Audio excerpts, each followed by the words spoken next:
राज्यस्तरीय रामराज्य प्रतिष्ठा महोत्सव पालन कलु कैवल्य साहित्य संसद कटक टाउन हॉल रे आम सांगे परम पुरुषोत्तम श्रीरामचंद्र उपस्थित अच्छा माता सीतादेवी उपस्थित अच्छा समस्त मनरे गोटे उत्साह थिला किभली भाव कैवल्य संसद रामराज्य प्रतिष्ठा उत्सव पालन करिवो। आमे अनुभव कलु ओडिशार विभिन्न जिल्लारू कवि कलाकार साहित्यिक संस्कृति प्रेमी समस्ते योगदान करते समस्ते राममय थिले। राम कहले शाश्वत, राम कहले विश्वास, राम कहले स्थिर, राम कहले चित्त, राम कहले दर्शन, राम कहले भाव, राम कहले आवेग, राम कहले आम संस्कृति, राम कहले भारत, राम कहले विश्व। राममय आज समग्र विश्व होइछि।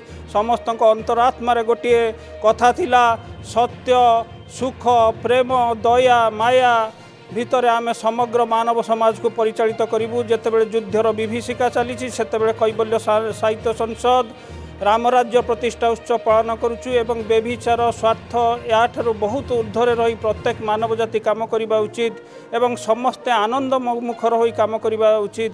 जितेबले रामराज्य थिला आमे पुराण रे पढ़ीचे राम नीतिवान राजा थिले एवं तांको शासन काल रे समस्ते खुशी रे आतजात होउथिले। से कोनोसी प्राणी ठारू कोनोसी तांकर जो माने राज्यवासी थिले काहाठू से टिकस नौ नथिले, टिकस वृद्धि करुनथिले, समस्ते आनंद रे रहुथिले। आमर निवेदन रही आमर नागरिक माने ओडिशार नागरिक माने भारतर नागरिक माने जो भली भाव रामराज्यर परिकल्पना होइतिला सेही भली वर्तमान आउ गोटे सांप्रतिक स्थिति रे रामराज्यर परिकल्पना करुछु। आमे आनंद रे रहिबु एवं सबु वर्गर लोक साहित्यिक शिक्षाविद कलाकार संस्कृति प्रेमी समस्ते आनंद रे रुहंतु। आज आमर आशा विश्वास रही प्रभु कृपारे आम 100तम कार्यक्रम राज्यस्तरीय पूरण करूँ निश्चय एवं ग्रीनिज विश्व रेकर्ड लाभ करूँ। आम 67टी देशर विश्व रेकर्ड पाइचु। आमर बाकी रही ग्रीनिज विश्व रेकर्ड एवं आमको माननीय मुख्यमंत्री 76तम साधारणतंत्र दिवस रे आमको संबर्धित करिसेंती एवं से उल्लेख करिसेंती जे साहित्य सेवा समाज सेवा एवं संस्कृति रे गोटे उदाहरण सृष्टि करिछि कैवल्य साहित्य संसद। आम या ग्रहण करुचु यही भल कार्य करूँ लोक मानक आनंद देवु। निरपेक्ष आम अनुष्ठान निरपेक्ष कौन दलीय नुह कौन व्यक्ति विचार को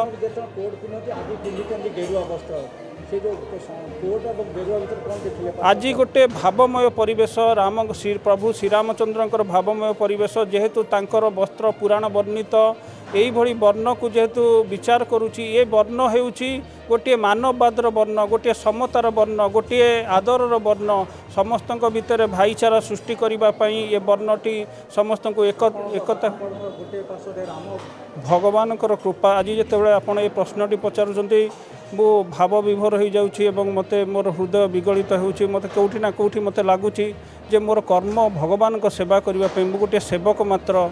आई सेवा भितर आम आध्यात्मिक सेवा करुचु जगन्नाथ को सेवा करुचु रामंकर सेवा करुचु कृष्णकर सेवा करुचु यही भली भाव आम आध्यात्मिक साहित्य संसदटी कार्य करुचे। आगामी दिन में यही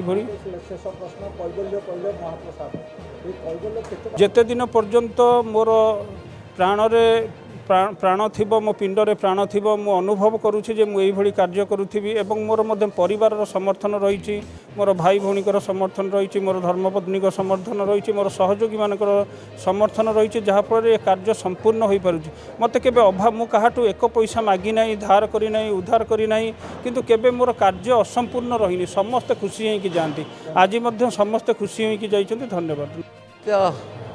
समाज एपरि एक संगठन जड़े प्रशासनिक अधिकारी देखो से निजस्व उद्यम गोटे केते परिकल्पना गोटे कनसेप्ट आज हूँ श्रीराम नवमी रामचंद्र जो स्वप्न देखुले राम राज्यर स्वप्न किभली भाव में आम देशर राज्यर अर्थनीतिर समबंटन हो पार माँ माने सुरक्षित हो पारे से एक स्वप्न को लेकिन आज ये एक कार्यक्रम करने बहुत विरल। कौन से प्रशासनिक अधिकारी निजस्व व्यय एभली एक पदक्षेप नवा संग्राम बाबू भाया विरल व्यक्तित्व मिले नजर तैयारी कर बढ़िया लगुच। आज प्रभु बेश धरी मनरे खुशी उत्साह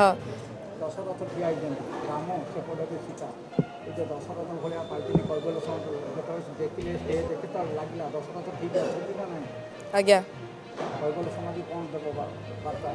कैवल्य समाज होउछि एक विराट समाज जहाँ से ସେ ଭଗବାନଙ୍କ କରୁଣା ପାଇଁ ଜନସମାଜ ଓ ଅନ୍ୟମାନଙ୍କ ସେବା କରିଛି। ମୁଁ କୈବଲ୍ୟ ସଂସଦକୁ ମୋ ନିଜ ହୃଦୟରୁ ପ୍ରଣାମ ଜଣାଉଛି।